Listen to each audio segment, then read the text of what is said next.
Good morning, everyone. Happy Saturday. How's everybody doing this morning? Good morning, Good. great. Wonderful. Morning, doing great. Independence Day. All right. Well, I'm about ready to hop on my bike, but right now I'm standing next to a beautiful bubbling brook, and just goes to show that you can walk and talk and ride a bike too. So I'm going to be doing that. And then I'm going to be covering a segment that's getting a little bit of coverage out there right now, and that is for those that come into the HealthPointe program. Maybe you came in, you had a pre-diabetes situation, and I know there's a number of people that are in this call that have had that. And then the question is that when you're no longer pre-diabetic, what is it that you are? You know, labels can make a difference. So we're going to talk about what that label is, or maybe you should be, or at least what you should be aware of, so that you can be your own best advocate. But as we do, we're going to go around the horn. I'm going to jump back on my bike, and I'm going to turn it over to you, Carol. Good morning, Carol. Well, good morning, everybody, and happy Independence Weekend. I hope you're all celebrating your freedoms and enjoying family and food and fun and all the other stuff that goes with a holiday weekend. I'm trying to find a little shady spot here where I can chat with you for just a minute. This all kind of came together this morning, which it usually does. And in my morning messages and messages I get last evening, a lot of times I get material off of that because it's kind of the hot now of what's happening with clients. And I like to keep this program real relevant to what folks are facing on a day-to-day basis. And so for those of you that have had company, maybe your schedule's a little out of whack. We had one that's on a week-long seminar, and their schedule got way out of whack with lack of sleep and just lack of being able to move around, so the body functions not as well as it should, and all those kinds of things that happen. We call that life, and life gets in the way, whether we're on a HealthPointe program or not, or a healthy living program, I should say, because some of us are not on necessarily a weight loss anymore, but we are on a maintenance of good, healthy living. And none of us do it perfect. Oh, good grief. I'm the first to tell you I do not do it perfect. But over the years, I've tried to make choices that have made it easier to get as close to what I want to do, so that when I do make a little less than good choice, such as a dessert or something, it doesn't kill the whole thing. And so one of the things that came to my mind is preparation today. And I thought preparation really eliminates two things. Destruction, first of all. If you're on the program, you don't have to totally destroy, and frustration. You don't have to be frustrated. So, we had this weekend. Some of you probably had company. Maybe some of you are traveling. Maybe some of you went to picnics and barbecues and fireworks and all the other stuff that goes with a holiday weekend. Or maybe some of you just had a regular weekend. But sometimes if we get off kilter, it's just real easy to let frustration get in. And I got that from a couple of people today. And so I wanted to just kind of address that it doesn't have to be frustration. It doesn't have to get in the way of progression. What I said to one person was, they just don't work well together. Frustration does not work with progression, but preparation does. And one of the things that I find is people with lack of sleep because of craziness. Maybe you're entertaining, what have you. When you have lack of sleep, what happens is that incites the cortisol hormone, which prevents weight loss. It kind of blocks weight loss. And so sometimes that creates the perfect storm of destruction. Sometimes it's just anxiety, maybe entertaining or going someplace, rushing around, being exposed to the wrong foods. But remember this, it's a weekend. It's a period of time. And even if you've made a few wrong choices, maybe you haven't gotten enough sleep, or maybe your body's not functioning exactly the way it should, and you're experiencing a 1 or 2 pound weight gain. The beautiful thing with our program is you just hop right back on. If you made poor choices yesterday, you hop right back on, get on the program today. And I always remember years ago when we were going for a goal in our business, and the speaker said, if the wheel falls off, get off the truck, put the wheel back on, get back on the truck and continue on. And I've always remembered that because it's the same thing with the HealthPointe program. If the wheel fell off yesterday and you ate poor things, I mean, I saw one pretty gruesome report, and was obviously, ice cream for breakfast and no protein snacks, no nothing. The afternoon was something else. Anyway, it was just by the evening, it started getting better. But that's not going to kill a whole program. So what I sent back to this person, and I just thought I'd read it to you, is preparation is key. And I said, it looks like you should have focused on advanced preparation if you want the program to work for you. Now, this is a very, very new client. So I was trying to make a point here. Maybe that's a little strong point for a lot of people, and maybe I should have put it a little bit better. But the bottom line is preparation is really, really important. And I went back to one of our clients that has been very successful in the program, and preparation was always a very good thing.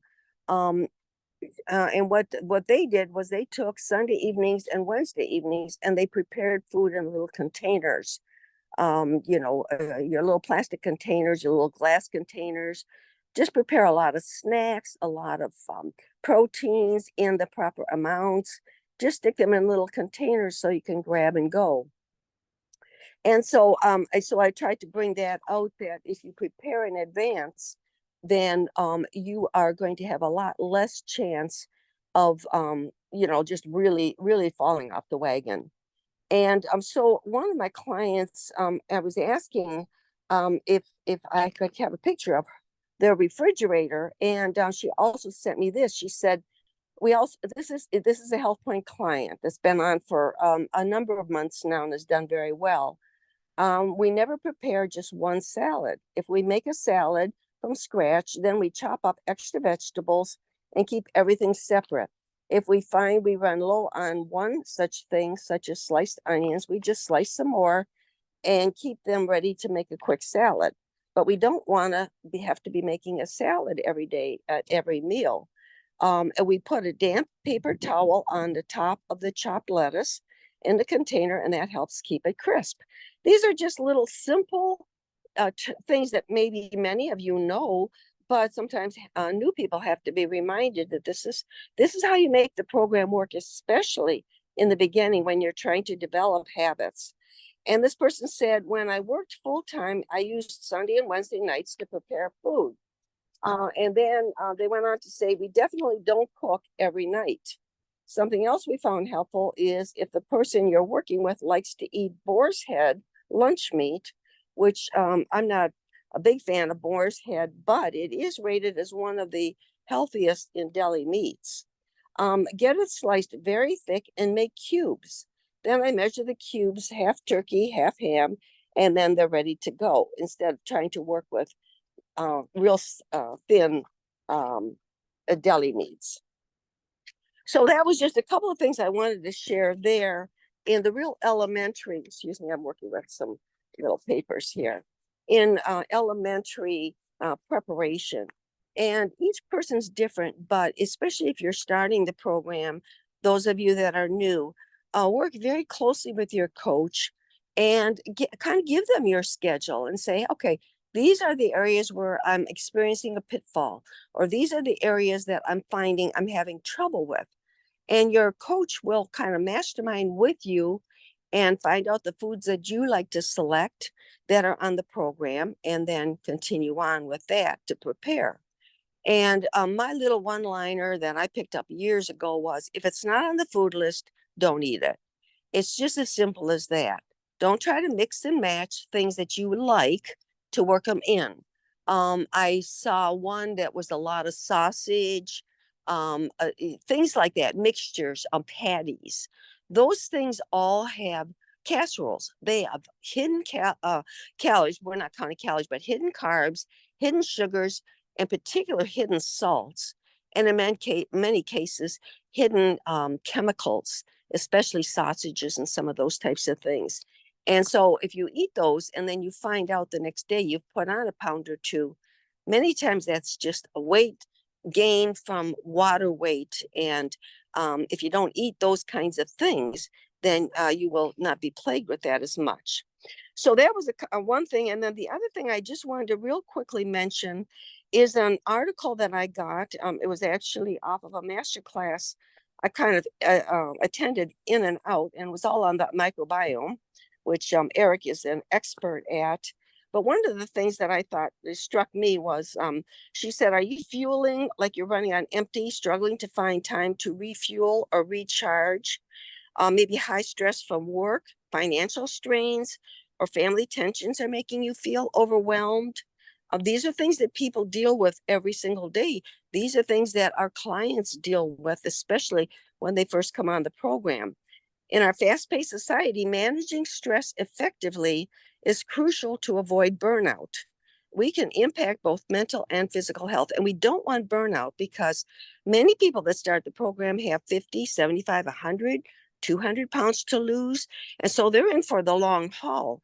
And so if they can get this kind of stuff kind of structured into a daily lifestyle, they're going to be a lot more successful. And one thing that I said is don't make this program fit into this lifestyle of this program fit into your life. Make your life fit into this lifestyle. And I heard that at one of our recent seminars, and I thought this is so true. Sometimes we take HealthPointe and we expect it to work into our existing life with no change. And that's not going to work that way.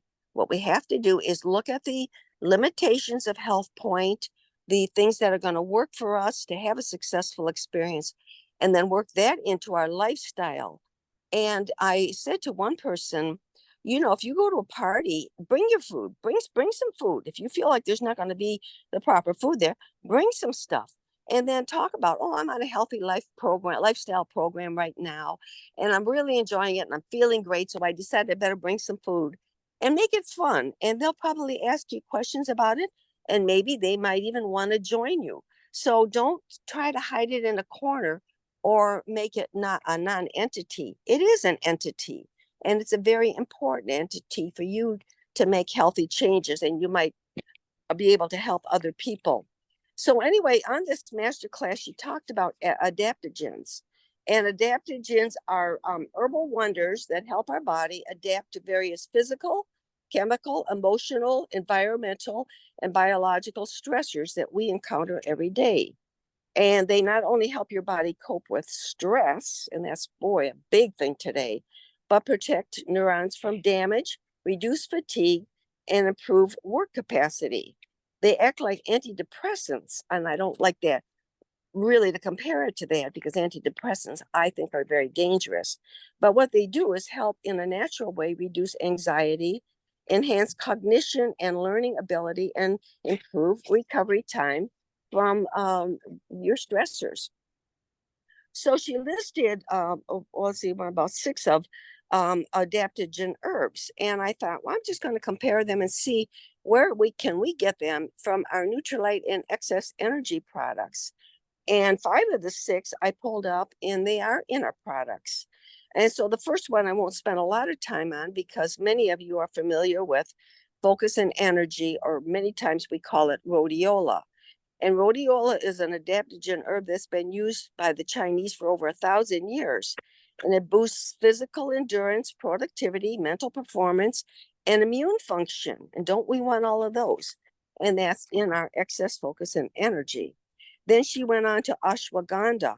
And ashwagandha is one of my all-time new favorites. And it's part of our organic line. And that reduces induced stress, nervous exhaustion, improves immune function, and supports physical performance and sleep.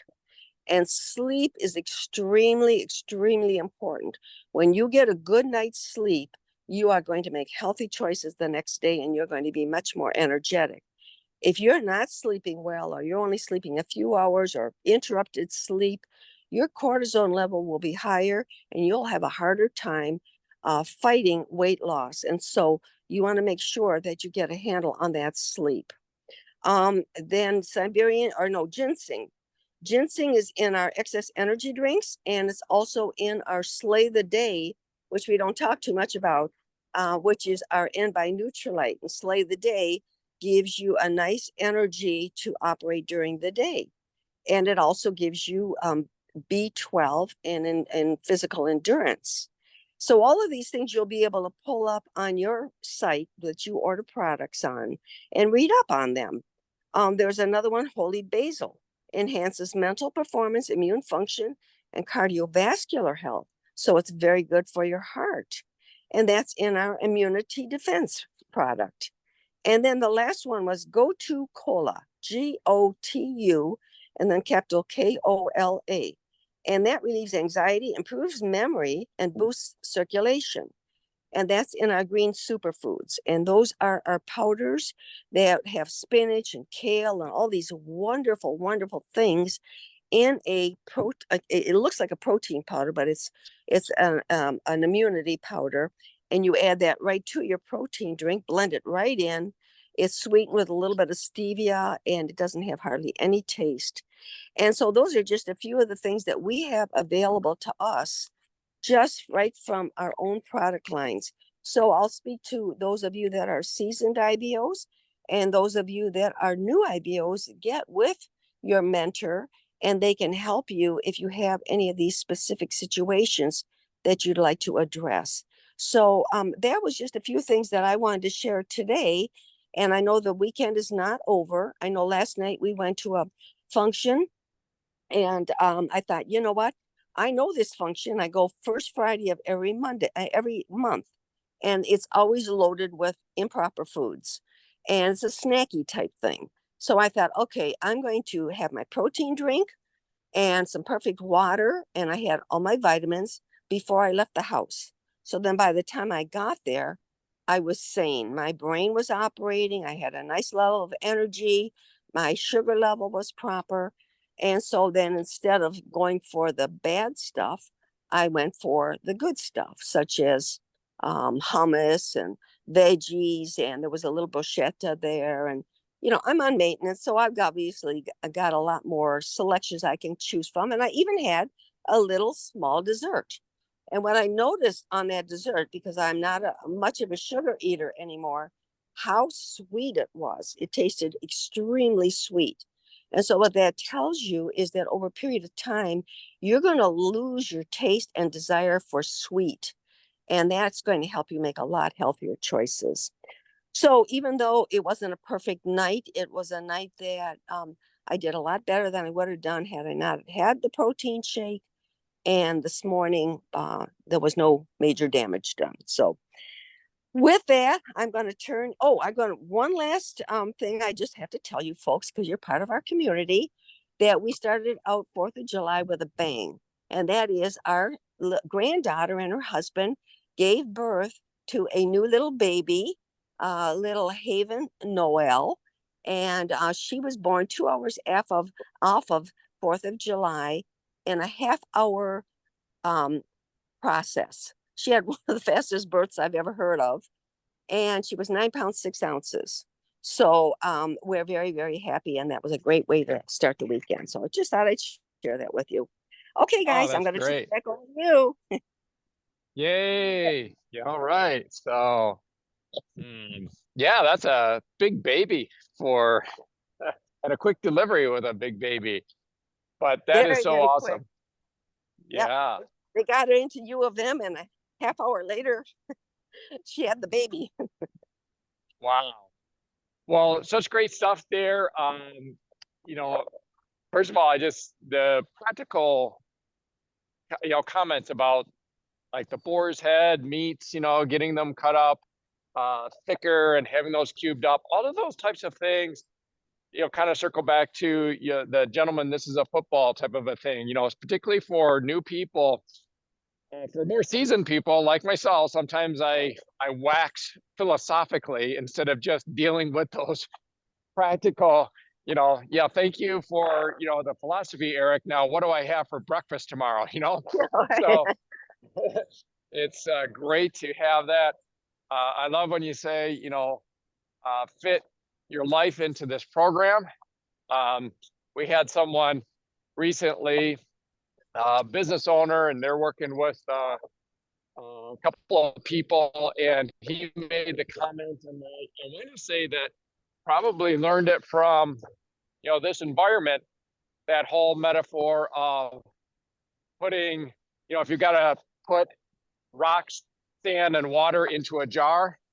Most of us have heard that metaphor, but he was kind of helping someone with that metaphor just understand that, if you start with the water, you're never going, and for those that haven't heard that metaphor, maybe I should complete that, is that if you consider the rocks being the important things in your life, okay, and certainly I think we could all argue health is a very important thing, and then the sand is good to do but less important, and the water is just the fun, not essential stuff at all.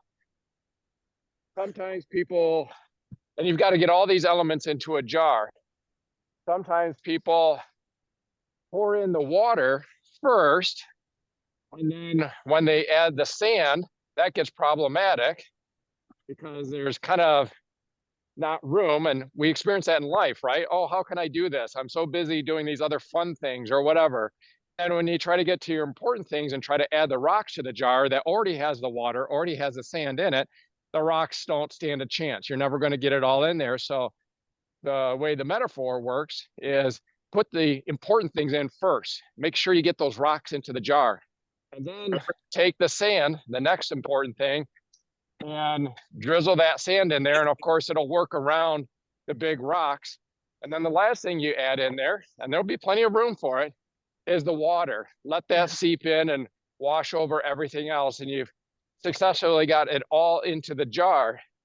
And I just thought it was so fun that he brought this up. And I would think that probably from the audios or this community is where he learned that. So, but with that, Eric, I will. Eric, look, real quickly, there is a book that I just pulled off my bookshelf because I did not read it earlier. And it's called Essentialism. In other words, Essentials. And talking about getting the essentials, the important things into our life first. And some of that might be fun because, it might be the birth of a baby or a wedding or something. Those are essentials. But, getting those important things in first that matter. And then, like you said, adding the water, the sand and the water and the pebbles and what have you later. Yeah. Yeah. But I'm anxious to get into the book. I'm anxious to get into the book. So, I'll report more on that. Sorry. It's program. It's such a awesome material there, and thank you so much, Carol. And Kathy, are you there? I know we're going to continue around the horn. Kathy, are you there? I am here and I am ready. Good morning, everybody. It's great to be with everybody again. So it's always so cool because like when these things start off, you never know what you're going to say. And then something happens and you're like, okay, cool. Now I know something I'm going to say. So that kind of just happened in a way. So real quick, interesting. I'm going to start off with back in June of 2018, I was diagnosed pre-diabetic. Ironic that Eric should be mentioning that phrase, but I was, and I didn't want to be. I come from a history of diabetics. My grandfather, my mom is currently diabetic on insulin and metformin. She won't do the program. I try every day, but that's another story for another time. But I didn't want to go down that route. And luckily, I was blessed to find HealthPointe in June of 2018. And from June of 2018 to January 2019, I lost 58 pounds. I'm happy to report here in July of 2022, I have kept it all off since COVID even. So we're going on actually 6 years, which is hard to believe. And so I'm interested. I'm interested to hear what you have to say, Eric, because I've told people that I used to be pre-diabetic, and that's just what I say. So if there's like a term that I can use now, ooh, all the better. I can't wait to hear about this. But anyway, during that time, I highly, during the time that I did HealthPointe, I didn't know about the book, but I wish I would have. I had read Better Than Before, which was a great book. But I think a better book for really helping, especially for preparation too, is Atomic Habits by James Clear. You're going to hear us talk about this book all the time because it's just absolutely amazing. And it really did truly change my life. And I have several habits. One of what I'm doing right now is walking. And back in 2018, when I did HealthPointe, I probably averaged between 6,000 to 7,500 steps a day. Occasionally I would get to the 10,000, like that's the goal. But I still lost the weight, but it was the habit of doing the daily movement, drinking the water, taking the supplements, everything that you've heard before. I'm not going to go through that. But 2 years and 102 days ago, I had set a goal to see if I could do 10,000 steps a day, because I had saw a video about the benefits of doing 10,000 steps a day. And I thought, well, let's see if I can do this. And here we are at 2 years, 102 days today. So I did it. And definitely in talking about fitting HealthPointe into your lifestyle, yeah, 10,000 steps a day for me is who I am. And everybody knows it. And some days it's a giant challenge. Certainly, my husband's had some health issues, and I've spent days and evenings in the ER. And I would be maybe, one morning we were there at 6:30 in the morning. I had no idea how the rest of the day was going to go. And I did about 6,000 steps in his ER cubby because I didn't know what the rest of the day was going to hold, and I didn't want to have to worry about all my steps later. So, in a way, that was kind of one of my rocks. In talking about the rocks in the sand, getting these steps is important to me, and I have done that over and over, and it's made a big difference. I feel so much better, and it's amazing how energized you feel at the end of the day when you see that you've done the 10,000 steps. And matter of fact, I do my steps. I work as an administrative assistant for a regional educational service agency. So I'm at a desk all day long. And yes, I still get my 10,000 steps being at a desk. So that's kind of like we were talking about, that you can, Eric can run a HealthPointe in a Zoom and ride his bike. Well, you can be an administrative assistant at a desk and still get 10,000 steps a day too, as long as you are cognizant. The record, I'm going. Steps. Yes. For the record, Kathy, I'm going to start juggling here soon too. So watch for that. I'm going to start juggling. I'm kidding. Yeah, you better not. That would not be safe. We still need you to be safe. Yes. But anyway, with doing it, I mean, it definitely has become a part of who I am, and preparation is important as well too. There's a lot of things in that book, just something simple about, if you're going to walk in the morning, put your tennis shoes out and get your running clothes out, your walking clothes out ahead of time. Anything you can do ahead of time, get your water bottle out, get everything ready, be prepared and believe in yourself that you can do this. And I'm going to shout her out. I don't know if she's going to say anything, but one of my coworkers, Jeramecka, is on. She's joined our community a couple weeks ago. She's been listening in. And the Hi, funny, everybody. Hey, there she is. Hey, welcome. Thank you. So Jeramecka, I was just thinking about it, and remember the day you were there for your interview? What was I doing? She was actually doing her steps, getting her steps in the hallway. And I told you, I don't mean to be weird, but I get 10,000 steps a day, and I got to get these steps in. And then I wished her good luck on her interview. I told her to breathe and it would be great. And now, luckily, she's a part of my work family, and now she's slowly becoming part of my family. So, but so it is who I am. And, I just recommend anybody that wants to give this a try, give it a try. Believe in yourself, be prepared. Don't think you have to do 10,000 steps in the very beginning. By the way, Jeramecka, are you walking today with us? You probably are. You said you were going to. I am walking right now. Yay. And she never Yeah. really walked. She never really walked before she started joining us on the walk and talks. I told her she could listen. She doesn't have Right. to walk, but now she's walking. So it's all about just helping people be happy and healthy. And I'm blessed to be able to do that. And I want to continue to do it more. So thanks, Can everybody. you tell us a little bit about yourself, Jeramecka, now that we've got you on here, and thank you so much for joining, and never feel compelled to have to share, but if you care to share, just to tell us a little bit about yourself. Obviously, we know you know Kathy through work, right? Yes, I know Kathy through work, and she is truly priceless there. She has given me a lot of information about HealthPointe.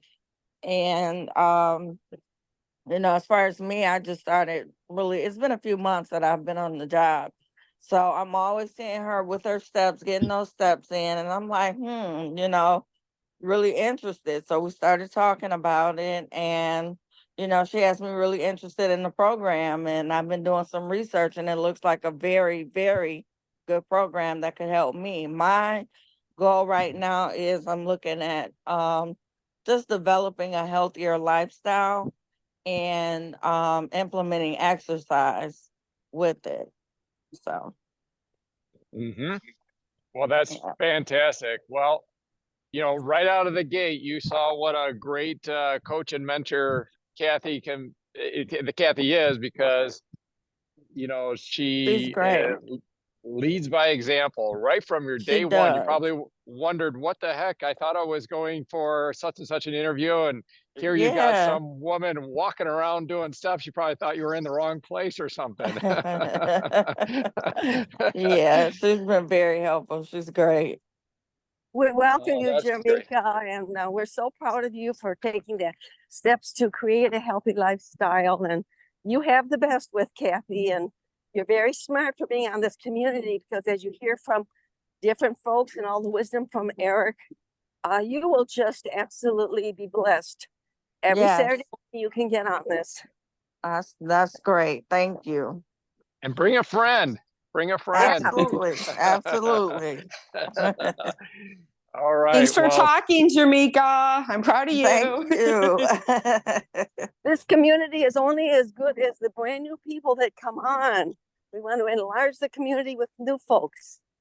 Right. yes, absolutely. Well, again, welcome, and Thank thank you, you. Kathy, and thank you, Jeramecka, and we'll continue around the horn.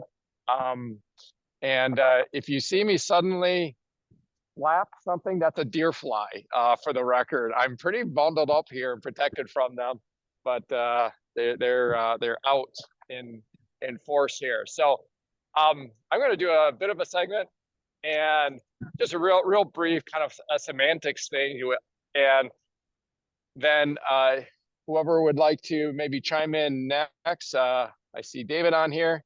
I think Pam and Steve are on here if you care to. Well, anyhow, whoever would like to just chime in. So really what I wanted to share, well, Kathy, you had just mentioned in your story that you were diagnosed as pre-diabetic.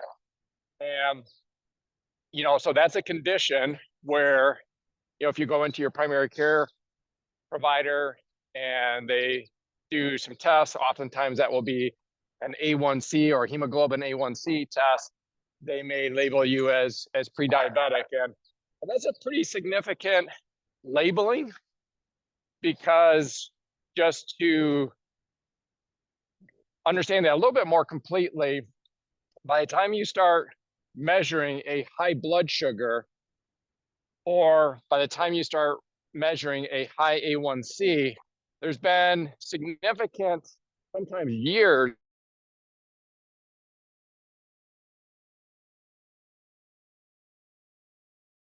is really the big challenge is when your body starts becoming insulin resistant. And again, that can be happening for years before it starts resulting in a high blood sugar. Let me pause for a moment. Safety first. I am coming to a crossroad here. All right, safely across. By the way, guys, I'm on a rails to trails, beautiful thing here in Michigan. A lot of the old rail systems have been that have been decommissioned. They've been converted into wonderful trails for walking or riding bikes and stuff like that. And we have one up near our cottage, and it's just really glorious. So, but I digress. When I'm talking about prediabetes or diabetes and A1C and then insulin resistance, again, you can be having a poor metabolic process, an insulin resistance that can be happening for sometimes many, many years before it starts registering. So if you walk into a doctor and they say, oh, you are now pre-diabetic, that's a pretty significant kind of shot across the bow, pretty significant statement. So, and the question is, let's say with HealthPointe, like with Kathy, you correct course. In her case, she lost 58 pounds. And of course, with great nutrition, great macronutrients, great walking, hydration, micronutrients, supplementation, she has effectively reversed that and improved her health.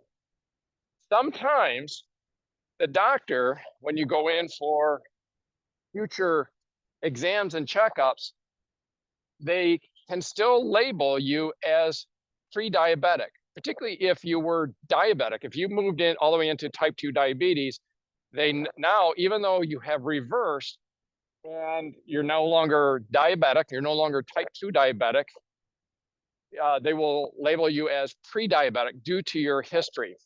Now, I'm not here to argue or to try to change the medical system. All I'm pointing out is that ideally should be called something else. There's suggestions as using semantics like post-diabetic, right? You were pre-diabetic, you were heading into prediabetes, now you're post-diabetic, or using semantics like that. And it also comes into relevance with, clinical coding. So in the traditional, standard of care Western medicine, there are insurance reimbursements, there's clinical coding for different conditions for the body that get insurance reimbursement, gets that doctor paid, and so forth. Reimbursement. That's why she had to code something. Yep, I think somebody was agreeing with me on that. That is, I'm not sure who that is, but hoorah! All right, sounds good.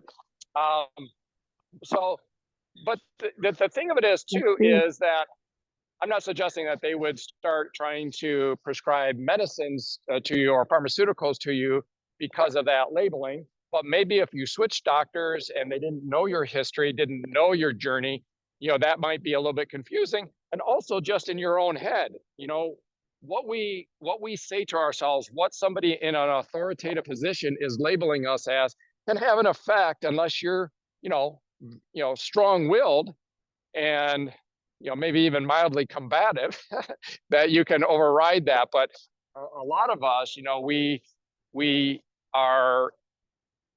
we've grown to be very respectful of the medical community, and we should be. These are very highly trained, hardworking people. But at the same time, if somebody labels you something, says that you are something, that can really have an impact different than, say, if a 5-year-old kid says that to you. You kind of dismiss it. You go, it's a 5-year-old kid. But a doctor says, hey, you're pre-diabetic, then that can have kind of a psychological impact on you. So again, this is a little bit of a subtlety, but fortunately, as more and more people are understanding things like HealthPointe and moving out of poor metabolic health, out of a pre-diabetes status, out of a type 2 diabetes status, this is becoming more prevalent. And I just want to throw that out there to be aware, you are your best advocate, know the language, know your body, know what you're doing. And when you hear somebody out there say something as far as a label or suggestion to you, doesn't mean that you have to take it full strength. You might want to filter that a little bit. So with that, Eric, I'm going. Eric, I Yes. have a quick question for you. Probably everybody's asking is, what is a good range for A1C? A good range for A1C would be 5.7 or less. These are very small increments. So for you to be, you'll be outside of range, in an unhealthy range, at something as seemingly insignificant as 6.2. Okay, so it doesn't seem like a lot, but it's very small increments. So yeah, thanks for asking that. And yes, and maybe somebody, pretty sure that's right. It's either 5.7 or 5.9, but easily found out. It's 5 point, yeah, I think it's 5.9 or less. So, when people go in for blood work, it used to be that you fasted from midnight the night before. You didn't eat anything. And the last couple of blood works that either Hank or I had, they were non-fasting. Why is that? That's a good question, and I'm not sure why it would be, and it doesn't seem right that it would be, or It that. never seemed right to me either. Yeah. Now, was it something where they just didn't articulate to fast, or did they specifically say, don't worry about fasting, or go ahead and eat before you come in? It just said non-fasting blood work. So, and they said it's not necessary to fast, which I thought was strange because all my life, anytime I've ever had blood work done, it would seem that you have to know how your body operates with food. So typically I've always done a non-fast, and I think Hank has too, but it just seems strange that this non-fasting blood lab work would. Well, so I don't know that this will directly answer the question, but I'll go through some additional thoughts on this because I think it might be informative and helpful for people on this subject. So basically what you're doing, when you eat food, okay, your blood sugar is going to, your pancreas is going to secrete insulin to help move that sugar out of the blood and into the cells. And so it's going to secrete the hormone insulin out of your pancreas to do that. So what is important is, how well your body is functioning in that regard. When you eat, how long does it take? How effective, how efficient is that process? So when they're asking you to fast, it's asking you to basically replicate that process of you eat food. Does your blood sugar stay elevated, elongated, or is it efficient at bringing it back to, kind of a normal, healthy range? And if it doesn't, now the base measurement for that to be in range is typically, under 100. Okay, so if usually they're going to recommend a 12-hour fast. And so if your doctor's appointment is in the morning, then let's say that you didn't eat anything after 7 or 8 p.m. And then they say, don't eat anything, come in, get your blood work. And they're going to take that measurement based on that fasting window, which in a healthy, metabolically healthy state, you're going to have your blood sugar register sub 100, maybe even sub 90, maybe even sub 80. Okay, but certainly sub 100. If it's not, if it's elevated, if it's 105, 110, 130, what have you, then that is indicating that process, that metabolic process, is not optimal. It's not efficient. So that is one measurement.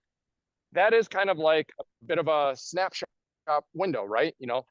Are there any other effects during that? Carol, you mentioned earlier about cortisol. Okay, so cortisol, the stress hormone, if you have dysregulated sleep, let's say you didn't sleep well that night, that can impact that. Let's say you're stressed about doctors, that's, you're getting some cortisol there. So there's a lot of things that can affect that. So it's one of the reasons why we at home with a $20 or $50 Keto Mojo glucose meter, you can take your own readings at home and measure this over time. You can poke your finger. It's, very easy to do, very simple, and get a reading instead of having this one swat at the bat by going into the doctor one time or two times in 365 days. Instead, just get yourself a $50 Keto Mojo. And anytime you want to, you can wake up and test your blood sugar. And that way, regardless of what reading you get from your primary care physician, you can kind of be doing your own testing as well and being your own advocate. And you see, the other thing is to, if you choose to have a continuous glucose meter, becoming more and more available. In fact, Dexcom is coming out with a non-prescription based one that will be available actually this summer. So I don't want to go too far down that because I want to get back to the point. So that's measuring this fasting blood sugar. Then A1C, what A1C is, or referred to as hemoglobin A1C, is most of us in this channel recognize that the cells of our body, replenish themselves. So we talk about how often our skin rebuilds. Morning. And our blood cells, same thing. So what the A1C is doing is looking at over the life cycle of the red blood cell, the glycation, or basically think of it like, sugar kind of sticking to these red blood cells over the life of that red blood cell, which is approximately, let's call it 30 days.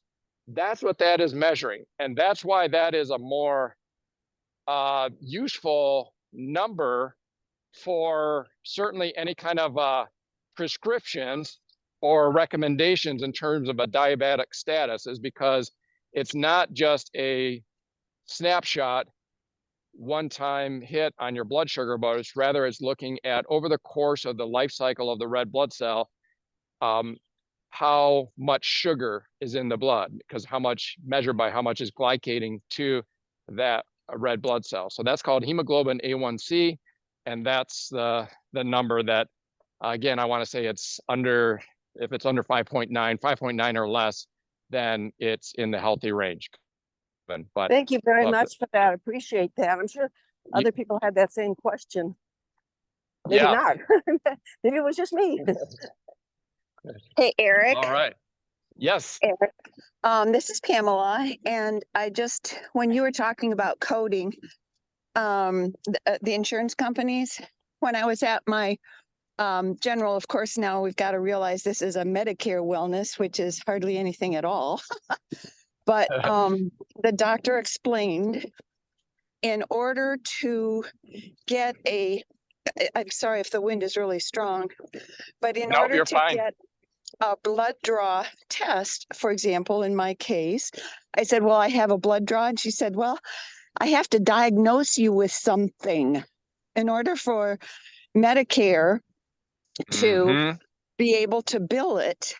So she said, I really don't have anything to diagnose, but she said, so I hope you forgive me, but I'm going to have to put overweight.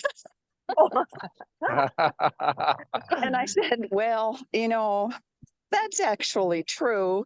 But she said she was so impressed. I think I told you about her, but she was so impressed with the fact that, at my age, there's no meds and all that kind of stuff. And the A1C was good, and cholesterol levels excellent with the HDL balance, and all that. Yeah. And I told her about the supplements and everything, and mentioned our weight loss program and stuff. But I thought that was interesting what you said about the coding, because it's true. They have to come up, well, at least in this case, had to come up with a diagnosis, or else Medicare would not pay for the blood draw.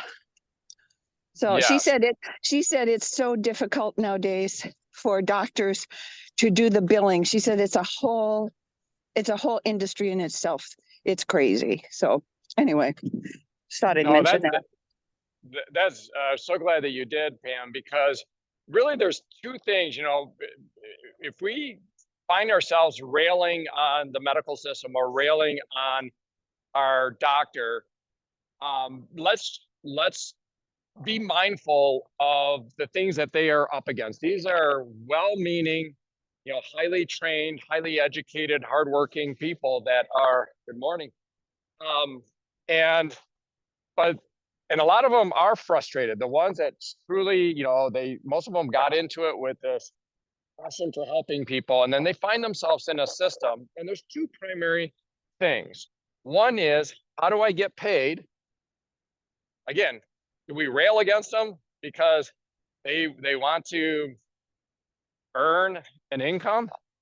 We shouldn't. And their hands are largely tied to this medical coding that Pam that you're talking about. So I was in a kind of a group of doctors and other practitioners recently, and they were talking about this very thing. And one of them said, yeah, because they were talking about how little time that they spend with each patient and how frustrating that is. And somebody else chimed up and said, yeah, because if I can spend 15 minutes with them and literally bill out $1,500 to the insurance program, why am I going to do that versus spending a half hour or 45 minutes of quality time with this person and make a fraction of that? So we just have to understand the realities of that. They've got kids in college, they've got a home, they've got cars, they like to eat themselves. So there's that. The other thing is their license.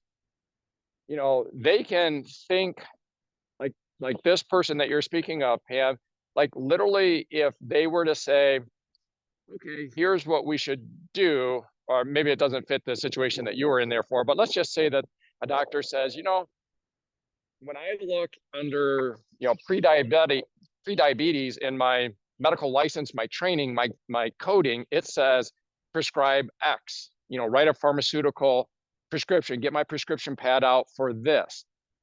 If they instead say, instead of doing that, do something different. Let's say do something with food or nutrition or lifestyle. That is not in concert with their license many times. As wild as that sounds. So they've got these two big pressures. One is getting paid, and secondly is maintaining their medical license status. So we just have to recognize that that's the reality. And let's be kind to these doctors as well, and let's appreciate them for the times that we do break an arm and need them, or anything else like that as well. But yeah, no, I'm glad that you brought that up, Pam. That's a very good example. And glad to hear that your numbers are so good too. That's very cool. Anybody else want to comment on that or anything similar? As we still got a few more minutes here because I think we started a little bit late because I was still trying to get on my bike, I think. Okay. Well, I think what you were saying, Eric, really bears a lot of tremendous truth to it. And it goes back to what Hank always refers to with Hippocrates. It's just a quote, but the bottom line is we really do need to get into our own bodies, pay attention to them. Our bodies will speak to us. They speak to us every day. But do we listen? And when we make choices, do we realize the long-term effects? It's not just about, I'm going to eat this junk food, or I'm going to have that potato chip, or whatever it might be. Now, obviously, everything, it doesn't mean you can never have a potato chip in the rest of your life, but it does mean that you don't want to make those kinds of things habits. Supplementation, all the things that HealthPointe Healthy Living program goes together so that we can learn and have our body speak to us. And it's interesting because I was talking to one of my clients that's been gone all week on a seminar. And when you're in seminars, you can't just always do the things you want to do. And even though they did an excellent job, there were some bodily functions that just didn't operate the same. Getting the steps in the morning that they were always used to doing, they had to do them late at night. Lack of sleep, sitting around all day, so your digestive system isn't operating as properly as it should. These are things that happen. So then we look at, okay, well, what choices did I make, and how can I be better to get us out of the weeds? And your body will talk to you, and it will tell you. And I think the more we study these types of things, the internet is full of wonderful podcasts, wonderful masterclass, and you don't have to take all those, but read an article here and there, because it's loaded with natural health information, more so now than ever before. So I think more and more people are really starting to understand that we have to take control of our bodies, not throwing the doctor out the window, but I don't know, on a day-to-day basis, be your doctor and see how you feel. What choices are you making? And then you have a wonderful coach to work with. So. Yeah, absolutely. You know, and as you were mentioning that, I was just thinking back on some of the other things.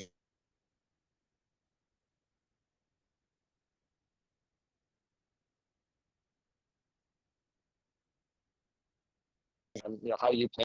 I tell you, particularly for new people, that it's understandable that when you start a program, even something as well laid out and so educationally strong as a HealthPointe program, you still have this thing that it's going to take like grit and determination. And I'm not suggesting that there's none of that, but we really get the chemical influences on our side instead of using willpower, right? So most people, when they think of a program where they want to lose weight and get healthier, they think of it as a diet. And that is a very short-term, grit your teeth type of a thing. But with HealthPointe, we learn about food. We learn how that food signals our body. And you don't have to learn this. You just will experience it, starting with, first of all, how often do you snack? What does the HealthPointe program say? Every 60 to 90 minutes, you're snacking on a small, very small, but a piece of protein. And what is that doing? That is keeping blood sugar nice and regular. You know what's a lot easier is turning away from those chips and other offerings at a party when your blood sugar is nice and level in that healthy zone, versus if your blood sugar is like a roller coaster up and down because you just ate some highly processed food and sugar. I don't think any of us in this call have enough willpower to not dig into that buffet or whatever's available to us, and certainly not over time, not weeks on end, months on end, or over the course of a year, depending upon what your journey is. But my gosh, when you get that blood sugar nice and level and not screaming up and screaming down, not going, hyperglycemic and then hypoglycemic, which is signaling your hormones, which are signaling your hunger and your cravings. What do we say all the time in HealthPointe is that your cravings almost go away. One moment, I almost had to take care of a deer fly there. So I just want to emphasize the key point that you were making there, Carol, and that is that because you had some, you hydrated, that's the other thing that radically can affect hunger, is if you're dehydrated, but you had a little bit of protein, and then you're able to go to that neighborhood party or whatever it was and not go in there, immediately scouring around for food. You were nice and your cravings were pretty much non-existent. So I just want to share that for, people that are reviewing this, new to the program. If you have a mindset that this is a grit your teeth and willpower your way through it, you're wrong. That's not what it says. There will be times, yes, where you have to make smart choices and call that discipline, call that whatever you want. But as time moves along and you become more and more, what's termed metabolically flexible, metabolically flexible, which is where your body can easily switch from burning, call it carbohydrates, to burning fat for fuel. Think of it like most of us are familiar with like a hybrid car, where it will burn gasoline or it will power itself with electricity. And it's very easy for it to switch from one fuel source to another fuel source, from one source of power to another source of power. The problem with Americans, over the last 70 years, most Americans have never had to switch over to burning fat for fuel. So they are metabolically inflexible. So like a hybrid vehicle, even though you have ability to burn electricity, power with electricity, you're always stuck on burning gasoline and you're frantically looking for gasoline. When you get metabolically flexible, and Carol and myself and Emily, and we're all, number of us are in lifetime maintenance mode. Our bodies switch very efficiently. If there is carbohydrates, some good complex healthy carbohydrates, we burn it. If there's not, it easily switches over and burns fat for fuel. No keto flu, no headaches, no grumpiness, nothing, just a steady, even energy. And so that's the state that HealthPointe will bring you to over time. And so just my point is don't think that you have to treat this like a diet where you just grit your teeth and willpower your way through it, particularly for new people. It'll just be in time, you'll become very metabolically flexible, and then it's very easy to maintain. I think that's bringing. I always Go think ahead. of this as going into a battle, and you would never go into a battle without armor, or armor or armory. You suit up for your battle. Well, life is a battle. Your body's facing a battle every day of choices whether to exercise or not exercise. I'm not talking pump and iron. I'm just talking about moving. Choices of hydrating, not hydrating with fresh water. Choices of it's not don't eat. It's eat this rather than that. It's choices. And once you get those choices and you get more and more, the more you get into it, the more creative you get to your choices. And I know we've been on lifetime maintenance for a long time, and I like to snack. I'm a mini eater. I'm always snacking, but I don't snack on potato chips. One of the things I found was I went on Amazon and got a great big bag of raw organic nuts, pecans and cashews and walnuts. And I mean, these oils and these things are so good. And goji berry. I mean, they put all this stuff together and then have a little scoop of that for a snack. Now, obviously, if you're on the weight loss, it's probably got a little more fat than you need while you're in the heavy part of the program, but certainly later on, again, it's a choice. You can do that, or you can do potato chips or a cookie. Which one's going to give you long-term health? And so I think if we always think about making choices, then it becomes a much more gradual process. Now let me ask you this, Carol, and not to put you on the spot, because I don't know what your answer would be. I know but you mentioned like choose those versus choosing Oreo cookies or potato chips. Which would you prefer? Like literally, which choice would Carol Zampa prefer, given potato chips, Oreo cookies, or these other, I think you said nuts as a choice? Like, which do you crave more? Well, I don't have cravings, but my go-to definitely is nuts, the raw nuts. I enjoy them because I feel clean when I eat them. They satisfy me, and I know I'm doing something good for my body. So it's not just about eating for satiation, even though, we do that. It's more, I think, a mental food too.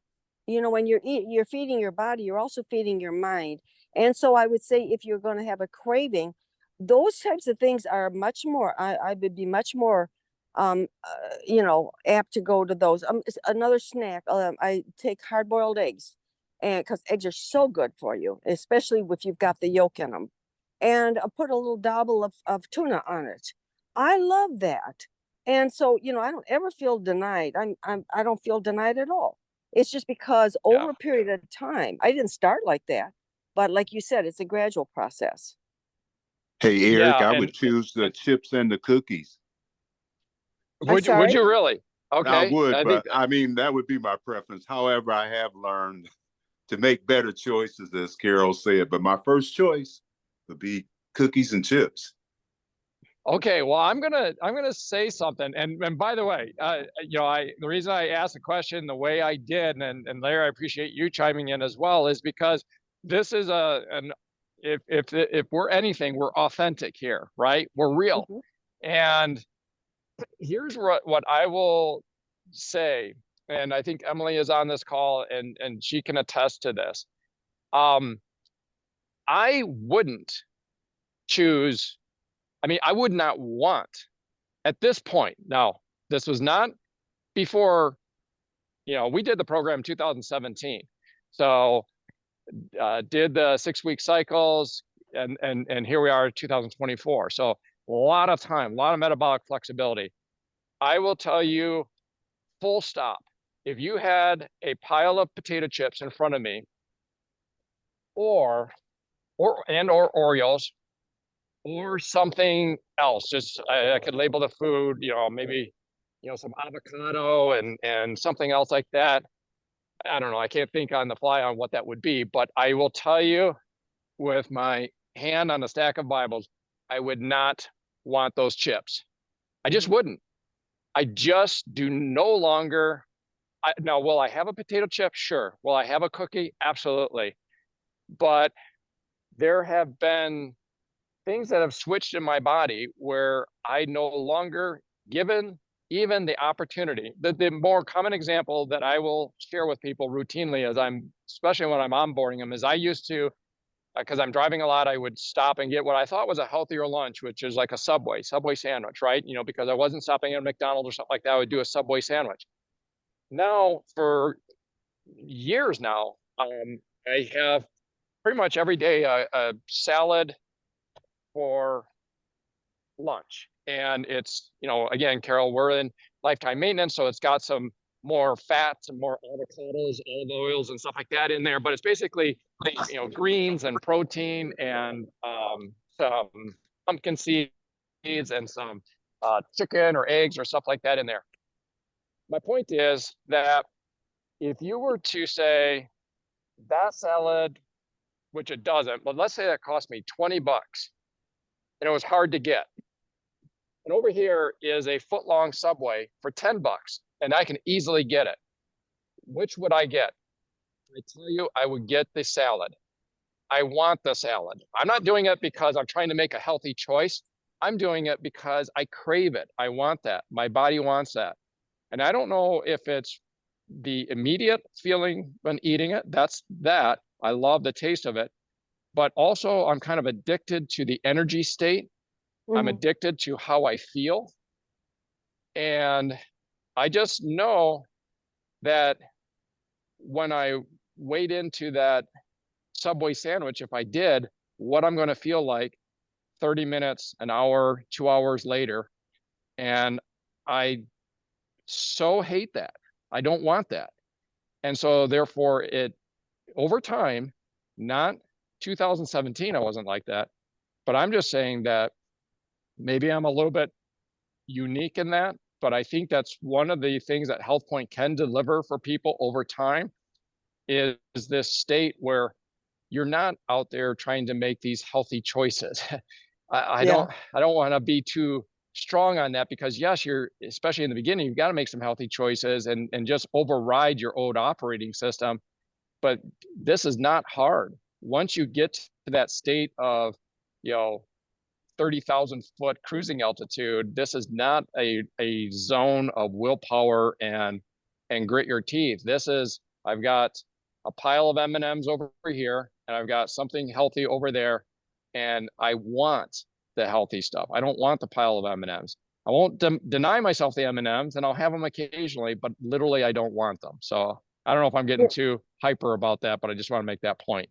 No, I think the word there is mindset.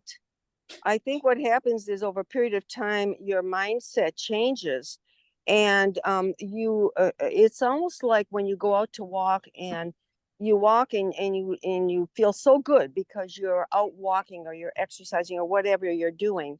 and you're feeling good after a period of time, after getting in the habit of doing it. And because you think, oh, my brain feels so good, my body feels so good, I feel so in control. All of those things become more important than the sugary, salty, fatty, addictive state of eating the things that are not as good for you. And there's a period where I think your whole mindset changes. And Yeah. food, I remember years ago, years and years ago, and it stuck with me, is food is fuel. I always think of food now as fuel. It's not a treat, it's fueling your body. And do you want to fuel your body with high octane fuel where you feel great and your mind is working and your body's working and you're not just crabby and irritable? Well, then that's the outcome. And I think what happens is with the mindset comes, you see the outcome. And the reason I'll tell you this, the reason that I did the protein shake before we left, and actually Hank did too, was because we knew what was going to be at that party. And the last time we did not. And so I ate what I thought was, protein. So I ate the meatballs and I ate the little sausages and stuff like that. And the next day, both of us felt horrible. Yet the next morning. And we said, Right. so now we're associating that kind of food with feeling rotten. And we're Yes. associating salads or anything healthy, raw nuts, whatever it might be, with feeling great and feeling energetic. And so it translates to not the food, but the feeling. Yes. Yeah. So yeah, and it's I mean, if we bring it down to like basic, behavior change, and we think of like, most people are familiar with like Pavlov's dog, you ring the bell and they salivate. Now, like with your experience and with that party there, you associate almost like pain or discomfort or with that other stuff. And I guess that's the point of, I don't want to say point of hope, because I do think for the brand new person, this is very mechanical. You almost have to kind of force an override. You do require some discipline at that point. But on the other end of the spectrum, and I guess I'll end with this in terms of me being hyper on this, and this might sound like ridiculous, but I would say it's almost like an addiction later, a healthy addiction. And we all know, the concept of addictions, whether you know it personally or you know somebody with it, it is almost a uncontrollable state. And guys, if it's ever turns out that arugula and spinach and avocado and lean chicken is bad for you, I'm screwed, because I'm addicted to that stuff. I mean, stick a fork in me, I'm done. Because if it ever turns out that, drinking a bunch of beer and potato chips and Wonder Bread and Twinkies is somehow good for you, I'm screwed, because I don't want that stuff. It's all over. I'm addicted to the other stuff at that state. And so I guess we'll wrap with that due to time. Guys, get to that state of healthy addiction. Get to that point where it does not take discipline. You want to do it. You're feeding an addiction. And once you get addicted, help some others get addicted too. It's a great place to be. So with that, we'll wrap. And hey, we'll plan on seeing you guys. I don't want to say same place in terms of Zoom, but who knows where we'll all be. But everyone, thank you so much for being on this episode, I think 52 of the Voices of HealthPointe. And till next time, same place. Bye-bye. Bye, Eric. Thank you. Happy Bye-bye. weekend, everybody. Bye, Eric. Bye. Thank you. Have a great Bye-bye. weekend.